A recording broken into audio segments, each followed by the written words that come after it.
Do you ever hear about these professional athletes who go broke right away as soon as they retire? You ever heard about how they go broke?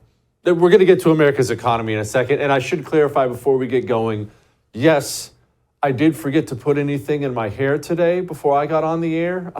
I was on the phone and just kind of forgot, so that's why it looks a little different today. It doesn't matter. I'm practically bald anyway. Who cares? Anyway, back to the economy. We're going to talk about America and America's credit rating, but let's go back to the athlete thing because this will help us understand it. You see an athlete, all these millions of dollars, $100 million contract here and there. And you see him with all the diamond necklaces and mansions and Lamborghinis in the world. And you think, my goodness, that guy has more money than he can spend. And then about 15 minutes after he retires, this happens to half of them, boom, bankruptcy, declares bankruptcy. Well, how does it happen? How is it humanly possible? Well, it's important we understand how that happens and what it means when it happens, because this is coming for all of us here in America. You know how that happens most of the time with these athletes? Let's say they're making $1 million a month. All right, that's a lot of money, obviously, but let's say they're making $1 million a month. We'll make it simplistic.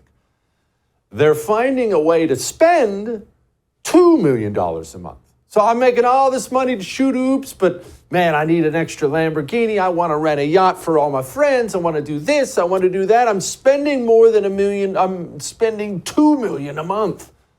But I'm able to do that. I'm able to keep my head above water doing that because I'm still making $1 million a month and $1 million a month and $1 million a month allows me to cover those interest payments. Let's push this off a little further. Hey, what about this? What about that? I can afford better accountants. I can afford better lawyers. So I'm always spending more than I make, but I make so much money.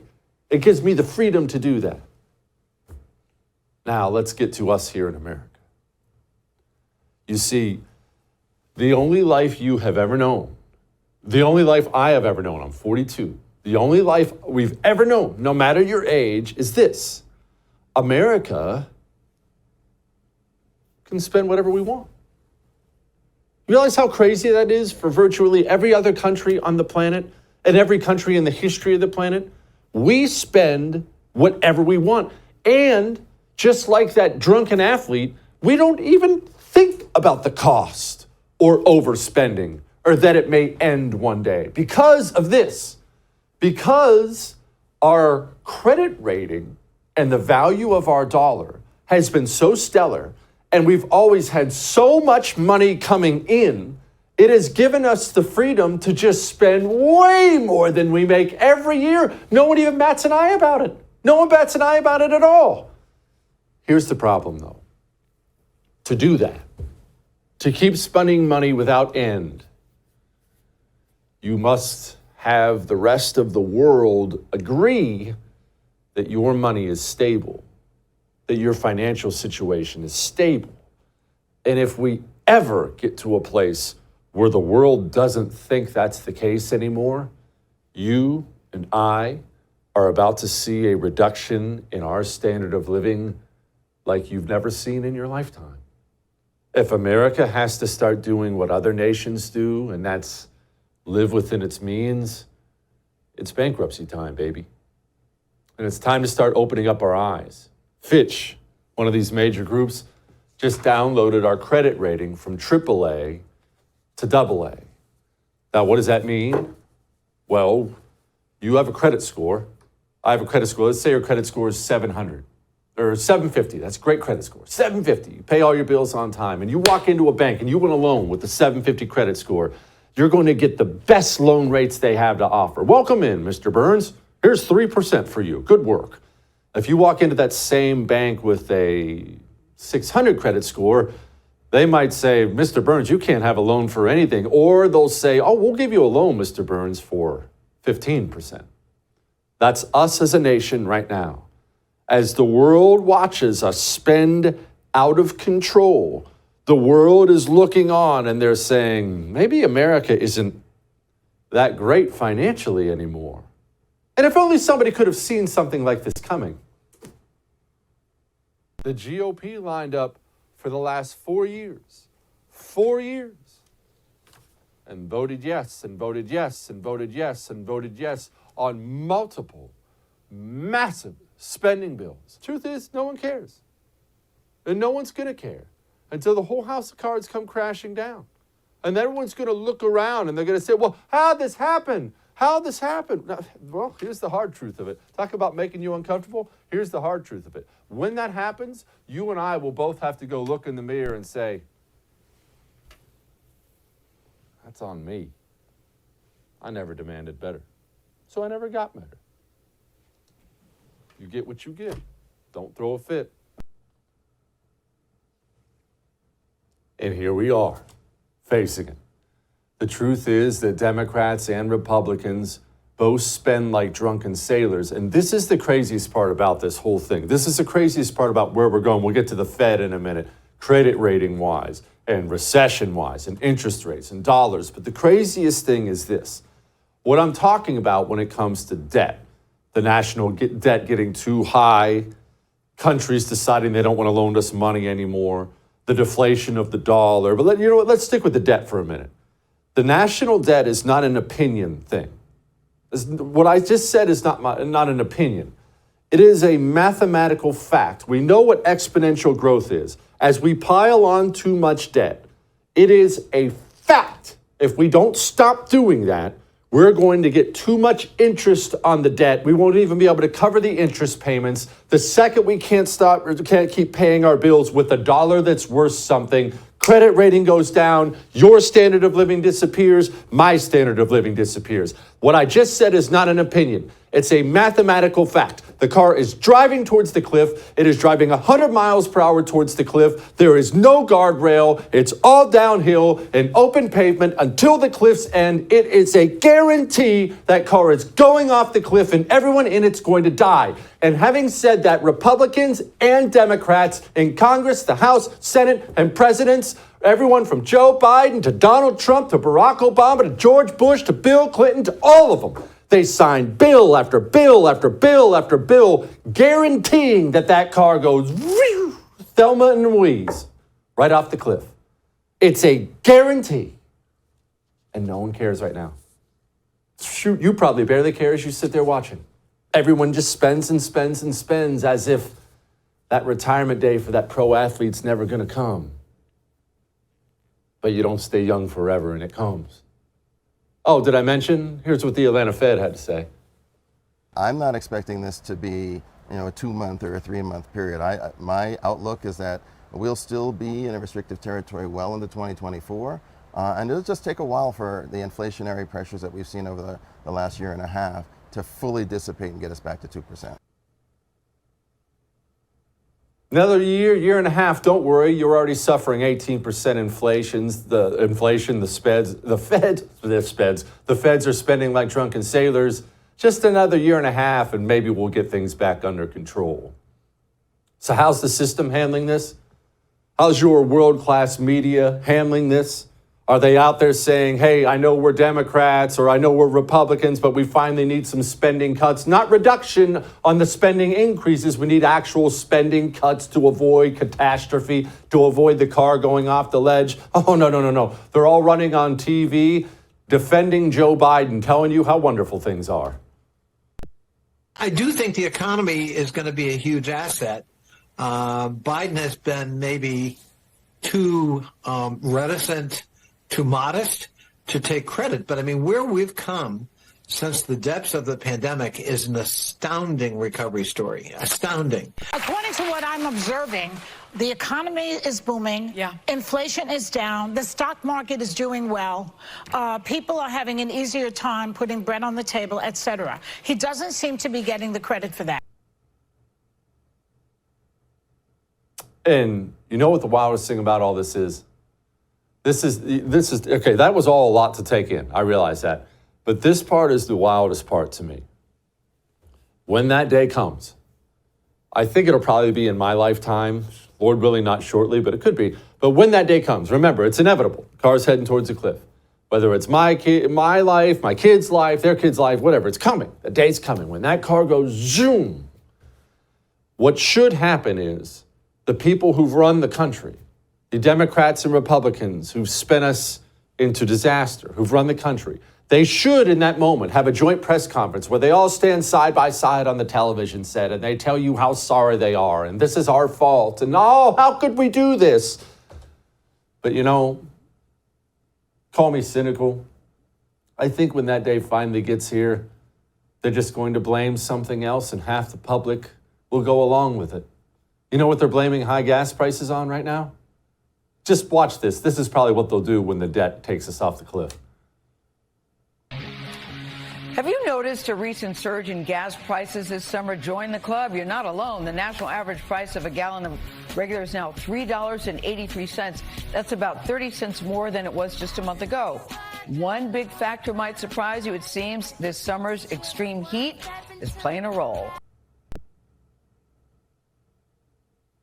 Yeah, those gas prices are high because of climate change.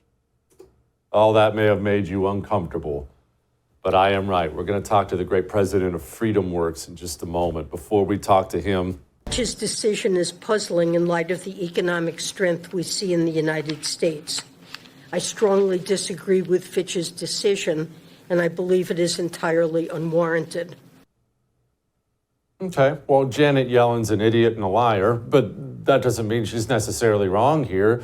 Who are these Fitch people? Why are they downgrading our credit rating? What did we do? Joining me now, Adam Brandon, president of the great FreedomWorks. Okay, Adam, before we get into Janet Yellen, tell me about this Fitch. I've never met this guy. So Fitch is a rating agency. They're one of these people who go out there and they take a look at a company or a government and their debt and be like, and they kind of grade it as in you have top of the pile, like, hey, they're going to be able to pay back their bills, or they're going to be like some of my old college roommates that I wouldn't loan $5 to, and they get junk ratings. So you put that together, the United States has historically had AAA credit ratings, but what Fitch looked at our debt and they're like, I don't know, you know, we're about 10 years from now, we're going to have $50 trillion in debt, and they're giving us a high rating, AA+, but they're looking at all this debt getting piled on, and there doesn't seem to be any, it's not changing anytime soon. So they're saying, hey, United States, we worry you're going to be able to pay back your debt in the future. And that's the warning that they're giving. And this is one of the most frustrating parts about the debt talk to me is it's all so inevitable and obvious. I mean, it's not partisan even. It's black and white. It's dollars and cents. At one point in time, we're not going to have enough money to pay the interest on the debt. That's a mathematical fact. It really doesn't matter what your opinion on it is or my opinion on it is. It's in the numbers. And yet there's no indication that we're even going to get a slight reduction in spending ever. Well, that's what I always take a lot of heart in what the House Freedom Caucus is doing and how they're at least trying to raise the issue and fight. And it's amazing that they're even within their own Republican Party. I mean, this is a bipartisan problem that created all of this debt and this spending. And you do have just a handful of folks within the House right now that are like, whoa, whoa, whoa, we actually need to start lowering our spending rates. We need to start cutting where possible. And you hear numbers that sound big, like $100 billion, but it's not really that big of a number when you look at the 30-some trillion we have. But you have to start somewhere. And there's a lot of threats to the United States, and this one is a threat that's around the corner. It's not today, maybe a few years from now, but pretty soon we're going to be there. And if we wait until the crisis happens, it may be too late then. And this is how great countries get ruined. It's not some foreign invader. It's that they go broke from the inside and rot from the inside. Will this stop? Do we have any chance to stop it? You know what a better question I think I should probably ask you is I think we both know it's not going to stop. What's going to happen the day that bubble finally pops? The day foreign governments, foreign entities stop saying, no, America, I will not give you another loan to pay for Social Security. What's going to happen here in this country? Well, you've seen previews that this happens around the world. A few years ago, this happened in Greece. And when Greece couldn't pay its debts, the credit ratings came in. What did Greece have to do? Overnight, it has to slash its spending. So instead of adjusting the rate of growth of Social Security from 3% to 2%, you cut Social Security by 30, 40% overnight. if you've got to keep paying your debts, so we're going to have to continue to pay the interest on our debts. However, you're going to look at all the money we're spending on the military. That's going to have to be reduced overnight. Everything has to be abruptly changed overnight. And then one thing that the United States has been so fortunate to have is the status of the dollar as the reserve currency. But if you're in a financial crisis and you lose that ability to have the dollar as the reserve currency, all of a sudden we're going to not be able to issue all of this debt. And so that looks at dramatic overnight cuts, which would lead to an absolute catastrophe and just a massive readjustment. This is what happened to Argentina. Argentina was a rich country at one point. Now it's an economic basket case. That's what happens. Now, I have a little bit more hope that as a country, we can rise to this occasion and we can start to address our debt situation. But I wouldn't hold my breath. I wouldn't hold my... Well, you know what? Hey, we got a golden opportunity right now. We have a GOP House, and we have all these appropriations meetings coming up right now. Surely the GOP is going to be out there cutting spending to make sure we can get back on the fiscal track. Well, that's what you would hope to see happen coming up here in the next several months. Unfortunately, it's probably going to be Republican on Republican arguing because, again, I point to people like Chip Roy of Texas, Congressman Chip Roy. He takes spending so seriously. And we'll just see, to me, it makes good politics. Let's just be honest with the American people. We've got a real financial crisis. Let's talk to the American people and be like, hey, we got to start to deal with this. There's no better time than right now to start to deal with this question. Everyone knows it's true. And so you can have this conversation now, or we can continue to pretend that there's nothing. And hey, after the next election and the election after that, we'll finally start to deal with spending. But, we may be done with dealing with spending, but spending's not done with us. And so this is going to come home, and eventually it's probably going to be you and me, or it's definitely going to be my children. I mean, this is a moral issue to me that you have to start dealing with this problem now. Do you think the voters understand this at all? Because the truth is, there hasn't been any incentive for Republicans to cut spending. We know Democrats won't. Republicans don't either, because when they spend like drunken sailors, the voters will time and time again go back to the booth and vote for the same guy who just voted for the latest $1 trillion bill. Maybe the voters deserve what's coming. The way I look at it is you have to be honest with the voters, and I'm not sure the Washington political class has been honest. When you talk about the spending battles that we're having, look, you got to start talking about entitlements. You got to start talking about Social Security. You have to start talking about Medicare. You have to start talking about defense. You have to start talking about the ways that we're financing our government. I actually have, in my experience, when I travel around the country meeting with grassroots activists, they want to have this conversation. They care. I remember, I was there at the beginning of the Tea Party movement. We were having these conversations back then. And I think you got to separate yourself from the hot button politics of the day to this long-term, more sober conversation. And I actually think the politicians that will begin to focus on that long and sober conversation, I think Americans are ready for an adult conversation, an adult debate on how you solve this problem. Because this is, to me, the greatest threat that's coming down to our country. If you want to know how the history books are going to write the demise of the United States, chances are we hollow ourselves out and we go broke.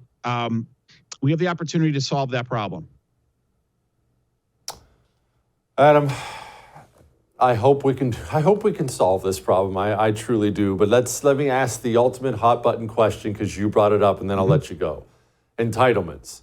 Look, everyone loves to say, I want to cut spending, especially Republicans. Cut spending, cut spending. And then you tell that person who's 70 years old, yeah, we're going to have to do something about Social Security. What? That's outrageous. Then Social Security and Medicare are like 2/3 of the budget. Correct.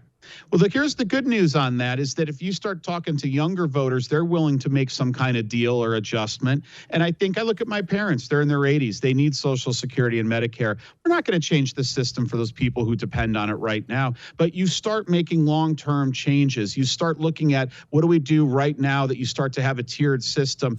I mean, it makes no sense to me. We're trying to preserve a system like Social Security when it makes far more sense to put younger workers into a system where they get to invest their savings into the stock market. That's going to do so much better for them in the long run. And on things like healthcare, this is where you got to lean on more innovation. You got to lean on some technology. You got to lean on some disruption. So it's not that we have no options, and it's not just cut or not to cut. It's just we have to start getting real creative in how you address these problems. And we're not even having that conversation yet. No, we're not. Adam, thank you, boss. I appreciate you. Hey, thanks for coming, or thanks for having me.